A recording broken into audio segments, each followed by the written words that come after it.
In this video, we'll cover the phases of mitosis.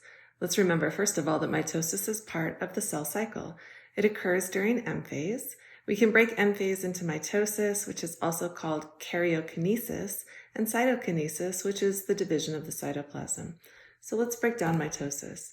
We have 5 phases: prophase, prometaphase, metaphase, anaphase, and telophase. That's a lot of phases. Let me give you a handy mnemonic to help remember the order of the phases. PPMAT, please pass me another tequila. Okay, as we go through the phases of mitosis, we're going to keep in mind the essential point of the process, which is to divide the 2 copies of the genome into the daughter cells. So we won't go over every single detail, we're just going to hit some of the important highlights. Before a cell enters M phase, do keep in mind that the DNA is already duplicated. Recall that DNA replication happens during S phase. So this is a representation of a cell in interphase at the end of interphase in G2. The chromosomes are uncondensed. They're still in that nice spread out chromatin configuration. We still have a nice nuclear envelope and a nucleolus that is visible, but now the cell is ready to divide. So let's dive right in with prophase. Okay, first, what are the chromosomes doing? They're condensing to the point where they're actually visible under a microscope. Why are they doing that?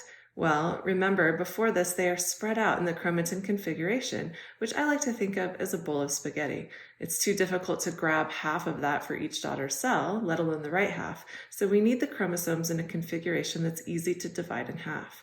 Our chromosomes condense. Next, let's think about how we're actually going to pull the sister chromatids apart. The cell uses microtubules for that. So we need to do a couple of things. We need to repurpose the tubulin subunits that were acting as part of the cytoskeleton into a structure called the mitotic spindle, sometimes called spindle apparatus, which will physically pull the sister chromatids apart later. So we need to start assembling that mitotic spindle.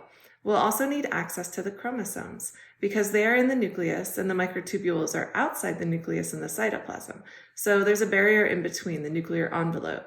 That needs to go away, which starts happening in prophase. The nuclear envelope starts fragmenting into little vesicles.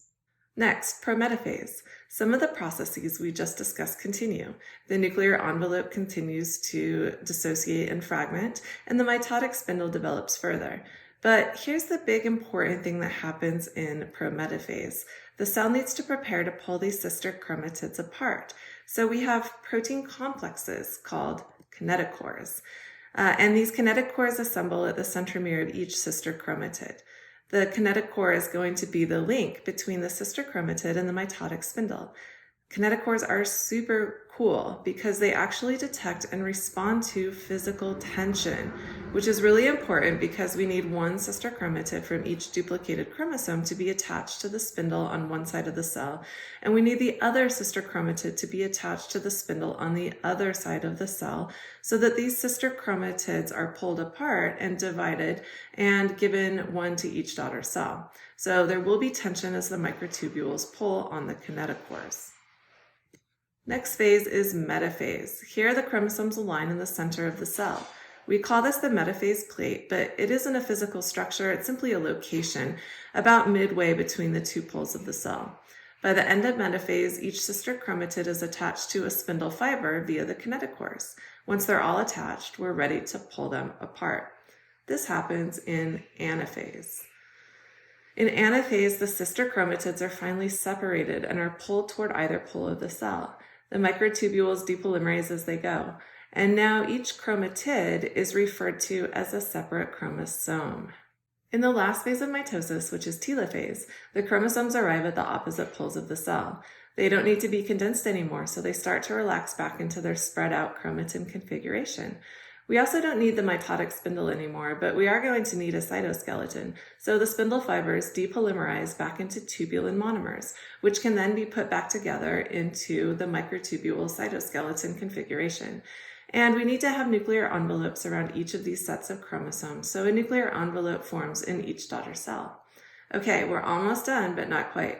Once telophase is over, mitosis, or nuclear division, is complete, but we still need to divide the cytoplasm, and that happens via cytokinesis.